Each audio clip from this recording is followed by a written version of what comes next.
សួស្តីកូនកូនយើងបន្តលំហាត់របស់យើងថ្ងៃនេះហើយថ្ងៃនេះយើងចូលដល់លំហាត់ទីខងោនិងចគណនាភាគរយនៃមួយចំនួនអញ្ចឹងយើងអាចដោះស្រាយលំហាត់នេះបានដោយយើងគ្រាន់តែបំលែងចំនួនភាគរយទៅជាទស្សភាគហើយយើងគុណនឹងចំនួនខាងក្រោយបាទឥឡូវយើងចាប់ផ្ដើមទៅតែម្ដងតែមុននឹងទៅគ្រូសូមបំលែងឲ្យបន្តិចចុះ40%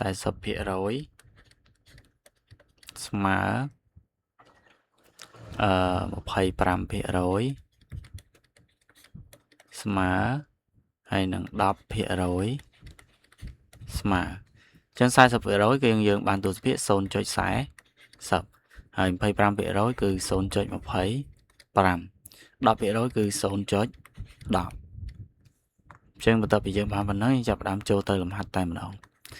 ហើយលំហាត់យើងបាន 40% គឺ 0.40 គុណនឹងន័យគឺគុណ 25,000 ចឹងកន្លែងនេះកូនត្រូវធ្វើម៉ាំទីពីក្រោម 25,000 គុណនឹង 0.40 តោះយើងគុណមក0 0 0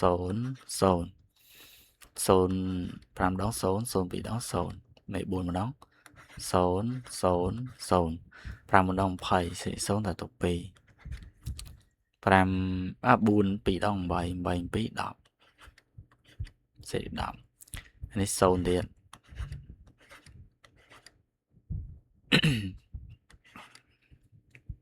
5 ចឹងយើងធ្វើផលបូកមកអានេះ0នេះ0នេះ0 0 0 0 1ចឹងក្រោយចុចមាន2លុប02ចឹងយើងបានចម្លើយ 10000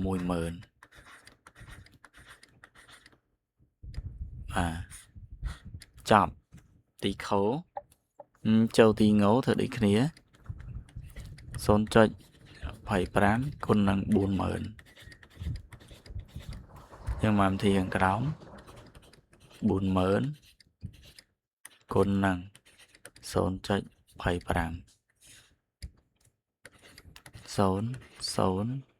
0 5 ម្ដង 20 0ទៀត 2 ម្ដង 0 0 0 0 2 ម្ដង 8 មេ 0 ម្ដងធ្វើផលបូកនេះបាន 0 នេះបាន 0 0 0 0 នេះបាននេះបាន 0 ក្រាត់ទុក 1 នេះបាន 1 ក្រោយចុចមាន 2 ទៀតហើយលុបចោលបាន 10000 2 ដងណាខ្វោទីច0.10 គុណ 450,000 រៀល